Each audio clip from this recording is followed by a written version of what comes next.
Industri taman hiburan di Indonesia telah berkembang pesat seiring dengan meningkatnya minat masyarakat terhadap rekreasi dan hiburan. Taman hiburan telah menjadi salah satu destinasi utama bagi keluarga, anak muda, hingga wisatawan domestik serta mancanegara. Di balik kesuksesan taman-taman hiburan tersebut, terdapat deretan konglomerat yang memainkan peran besar dalam membangun dan mengelola bisnis ini. Bahkan, liburan akhir tahun dan tahun baru tentu menjadi momen bagi mereka meraup pundi-pundi rupiah lebih banyak. Nah, berikut adalah beberapa konglomerat pemilik taman hiburan terkemuka di Indonesia. Bisa jadi, bisnis mereka kerap menjadi tujuan berlibur Anda bersama kerabat atau keluarga. Salah satu konglomerasi yang mengembangkan taman hiburan ialah Lipo Group. Grup ini didirikan oleh Mokhtar Riyadi yang merupakan salah satu konglomerat terkaya di Indonesia dengan bisnis yang mencakup properti, kesehatan, retail, dan hiburan. Berdasarkan laporan Forbes pada 13 Desember 2024, Mokhtar Riyadi masih tercatat sebagai salah satu orang terkaya di tanah air.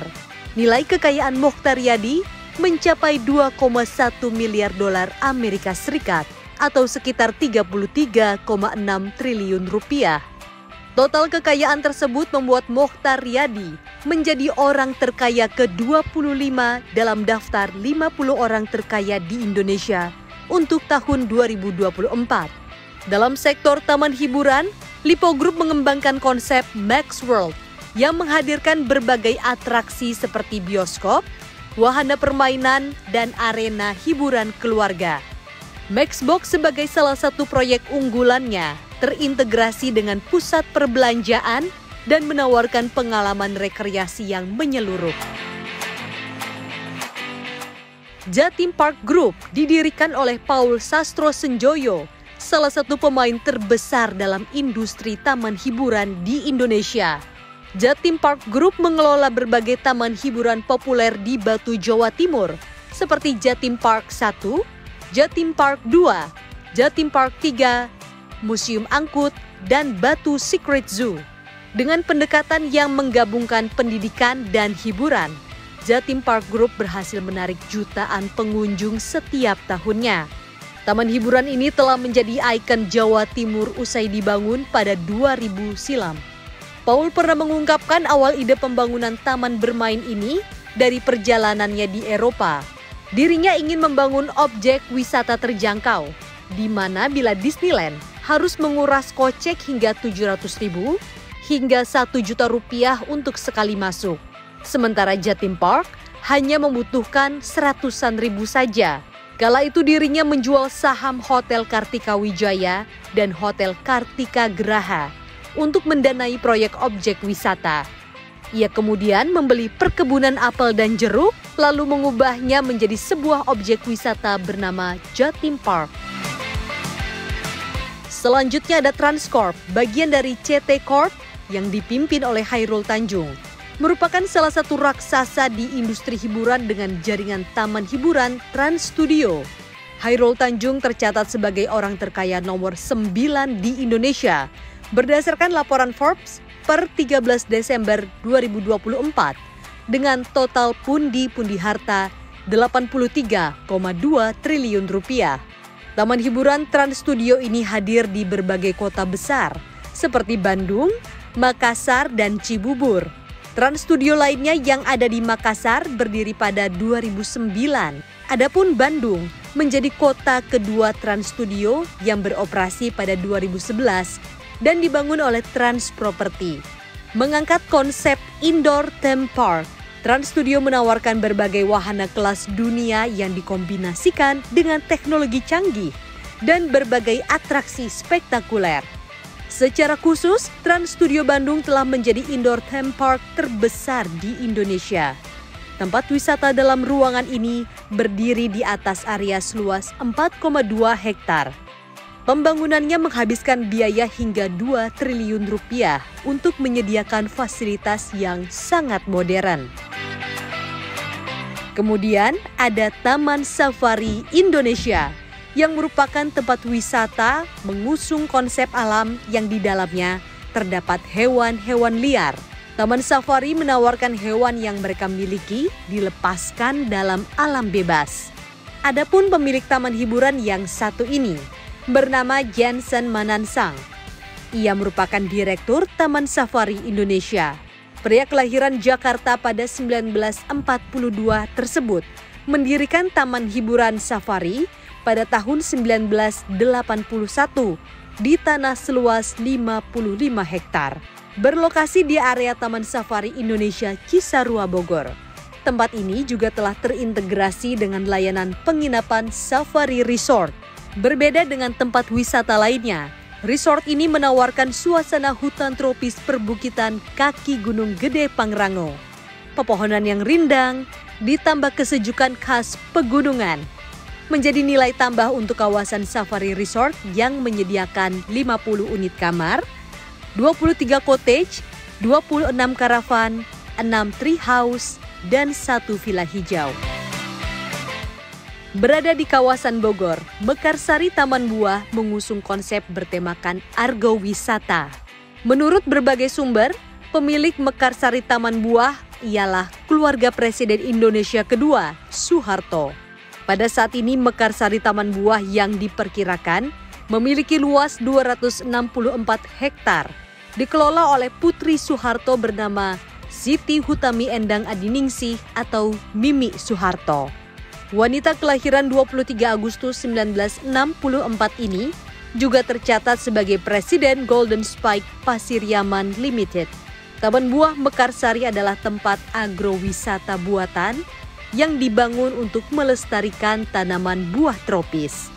Taman ini menyimpan keanekaragaman hayati yang juga sekaligus menjadi tempat penelitian budidaya. Di sini terdapat berbagai macam jenis pohon yang ditanam dan bisa dinikmati buahnya. Jungleland hadir sebagai wahana hiburan yang terletak di kawasan Sentul Nirwana, Sentul City Bogor.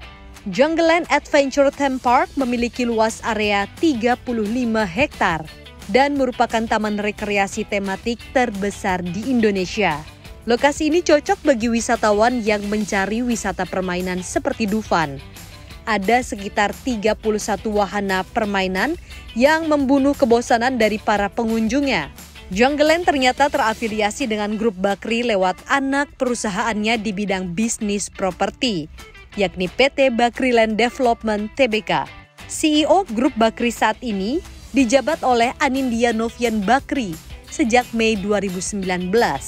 Berdasarkan Musyawarah Nasional Luar Biasa Kamar Dagang dan Industri atau Munaslup Kadin pada 14 September 2024, Anindya Bakri terpilih sebagai Ketua Umum Kadin. Kala Group yang didirikan oleh Yusuf Kala memiliki portofolio bisnis yang luas, termasuk di sektor hiburan. Bugis Water Park Adventure di Makassar adalah salah satu kontribusi Kala Group dalam menyediakan fasilitas rekreasi berkualitas bagi masyarakat Sulawesi Selatan.